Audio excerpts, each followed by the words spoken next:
Hello everyone, Ember here, and welcome back to a new video. In this one, I'm going to be taking a look at the GLC support in the Sun and Moon era of the game. So one of the things that was voted for on the community poll was more GLC videos, and with the imminent release really of the trainer trials, I felt like this was actually just a really good time to take a look at GLC in Sun and Moon because that's basically as far as trainer trials will extend. As it stands of recording this video, it doesn't look like it will go as far back as XY, let alone black and white. So I'll probably not do one of these videos for X and Y and black and white just yet, but I might do one for Sword and Shield, since Trainer Trials will feature Sword and Shield as well. So, maybe something to do in the future if this video gets enough attention. But yeah. So what is GLC, in case you don't know what it is? It's a single prize only format. It is singleton, and it is monotype, which, if you don't know what any of these words mean, it basically just means that you can only play one copy of each card except for basic energy, because, that would be awful if you could only run one copy of your basic energy. That would be terrible. But yeah, also monotype, which just means there's only one type allowed per deck. I've also taken the choice to just not feature colorless at all in this video, and that's mainly just because there was actually no colorless support in the trainer department for GLC in the Sun and Moon era, which is a wee bit of a shame. Like, there is generic energy support, so you could argue that there's some points to be made there. But for the most part, colorless is absent from this video. However, trainer trials will briefly add GLC to TCG Live, but only as far back as the Sun and Moon era, which I've already mentioned. But this video will go over some notable cards for each type. I won't go over every single card. There might also be some cards that you think, oh, that should have been mentioned. So let me know down below, but I also just didn't want to get bogged down in talking about every single card for every single type, which would be a bit of a slog to get through. And I also didn't want to have to make this video a two-parter, really, to split the types up. So yeah, however, due to restrictions and for the sake of time, not every single card will be covered. And this, of course, doesn't feature everything from Sword and Shield. Well, anything from Sword and Shield, that should have been. But yeah, nothing from Sword and Shield. But I might do a Sword and Shield version of this video, basically. So kicking things off, we have fire types, which are honestly just absurd in Sun and Moon, frankly. Like, every fire type list should be, well, 59 cards, because one card slot should be dedicated to Welder. It's easily one of the best modern supporter cards ever printed. It's just ridiculously good. Attach up to 2 fire energy cards from your hand to one of your Pokemon, and if you do, draw 3 cards. Just an insane supporter. I would highly recommend you play it. So, the other supporters are pretty good, like Blaine's Last Stand isn't terrible, Kiawe can be really good, but Welder is definitively your best supporter, really. It's just phenomenal. To combo with Welder, we also have things like Giant Hearth, Fire Crystal, and Fiery Flint, which all serve different purposes, but they're all just there really to get energy into the hand. So they're really helpful. You've also got things like Altar of the Sun, which can remove weakness. While a Volcano Park is a bit more niche, but if you want to mess around with the burn special condition, then it's definitely one to consider, and there's definitely a lot of Pokemon as well that interact with burn. So while a Volcano Park might be something to consider between turns, basically. And not between turns, because that's the burn special condition. But, if you're putting together a burn deck, you might consider the Volcano Park. But yeah, as for some noticeable Pokemon, I would say Salazzle and Volcanion are pretty much standouts to me. Roast Reveal on Salazzle allows you to discard a Fire Energy to draw 3, which is just, it's impressive. It's better than trade on Zoroark GX, so draw Zoroark EX as well, actually. So yeah, that's quite crazy. Also got this Volcanion, which is just very powerful with Flare Starter, and High Heat Blast also just isn't terrible, but it's mainly there to just accelerate 3 energy going second, so quite a scary card overall, and I would definitely say fire types honestly have some great support. Next up is we have psychic types, and these are kind of impressive. They take a bit more, I think, to get the most out of, so if maybe you want something that's a bit more complicated, then psychic types might be the type for you. So now this can be a bit of a pitch meeting, I guess. But yeah, Roxy is a really interesting one. It says discard up to 2 Pokemon from your hand, and then you draw 3 cards for each one. Now, not pictured here, but they do exist. There is a wheezing and a coughing from Sun and Moon, which, if you discard them, you basically get to put 1 damage counter on each of your opponent's Pokemon with the effect of Roxy. So if you discard that wheezing and that coughing effectively, you get to draw 6 cards and place 20 damage on each of your opponent's Pokemon, which is honestly a really powerful combo. Of course, you have to get all 3 of these cards in your hand. It is a singleton format, so that might be tricky sometimes, but just a really fun combo to bear in mind. Also got Altar of the Moon, which just gives you 2 retreat cost less, which is pretty decent. However, it will buff, fellow Dark type and Psychic type decks, kind of like Altar of the Sun. Spell Tag is just really cool. Just basically says when you get knocked out, you can place 4 damage counters wherever you like. Mysterious Treasure is basically just half an Ultra Ball, so like you can just discard a card and then search your deck for a Psychic Pokemon. Great, just great consistency. Morty is a bit more niche, but if you want to lean into like I guess the more control aspect of things, then Morty can be good. But it's not like super essential or anything. It's just like, do you want to disrupt your opponent? Okay, cool. Then you can run Morty as an option. But yeah, as for some standout Pokemon, I would say Weezing, especially if you want to lean to spread decks. Like Weezing is your go-to Pokemon.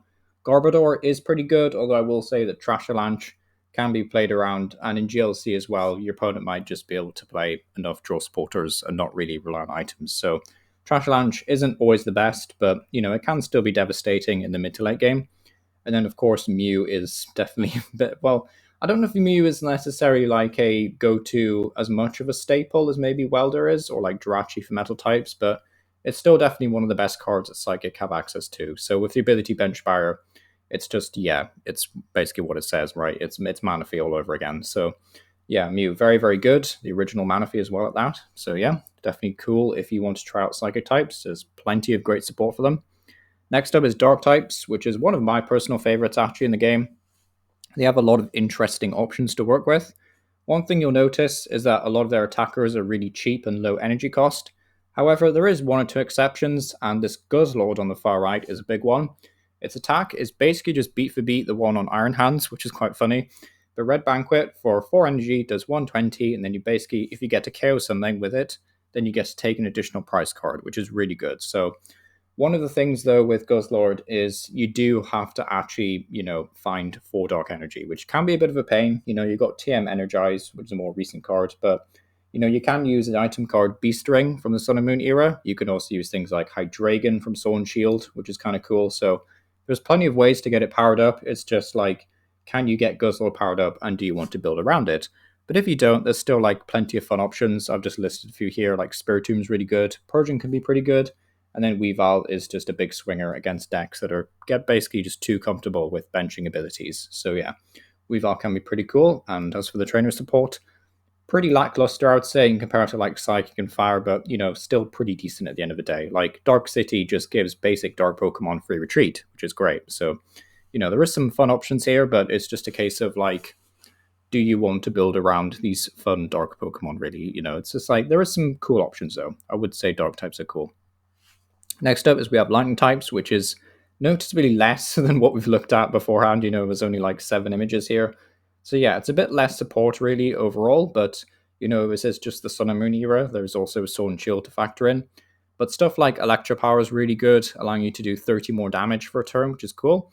Also got Volcaner, which allows you to search your deck for an item, aka Electro Power maybe, and a Lightning Energy card. You even got Aether Paradise to take minus 30 less damage on all your basics, which is nice. I'd also like to say that Zapdos is a really good card. When it moves from the bench to the active during your turn, it does 80 damage. Just a nice, easy single price swinger for a single energy. Also got the Circuitry, which is very reminiscent of the Baby Buzzwole we'll look at later on this video. But 3 mirrors for 1 lightning energy does 120 damage, so quite nice. Also got Magnezone as a nice Magnezone, that's how you pronounce it. Magnezone with Magnetic Circuit, which will allow you to, accelerate a bunch of energy and power up these Pokemon that have a lot of energy in their attack cost, like Zeraora and stuff. So Magnezone is pretty cool. And then Zip Striker is just like some optional draw power. But I will say, like, the new Kilowattrel from Journey Together is pretty cool anyway. But yeah, honestly, Lightning types are really fun. It may seem like they're a bit lackluster, but they do have a lot of really strong options. So I would definitely recommend Lightning types if you like to play very fast games. Then we have Grass types, which honestly, some really fun ones here as well. Again, Aether Paradise, because that does affect Lightning and Grass types. Gardenia is a bit more niche, but you can heal 80 damage potentially from one of your Pokemon. Netball is kind of like, well, I won't say like a worse bug catcher, but it is basically just half a bug catcher, but you can search your whole deck, which is cool. This Buzzwole can be quite decent. Kartana is really good. Like it says, if you have exactly 4 prize cards remaining, it does 130 damage for a single grass, and it also has free retreat.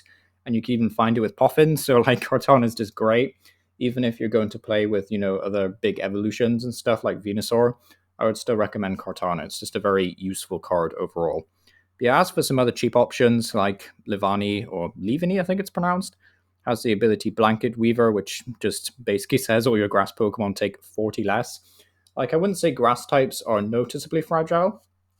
Like, I think that award goes to fairy types, but in all honesty, they're not like the bulkiest type, right? Like, I think metal types in fighting get that accolade. So having a minus 40 on all of your Pokemon is quite funny. So that's cool to see.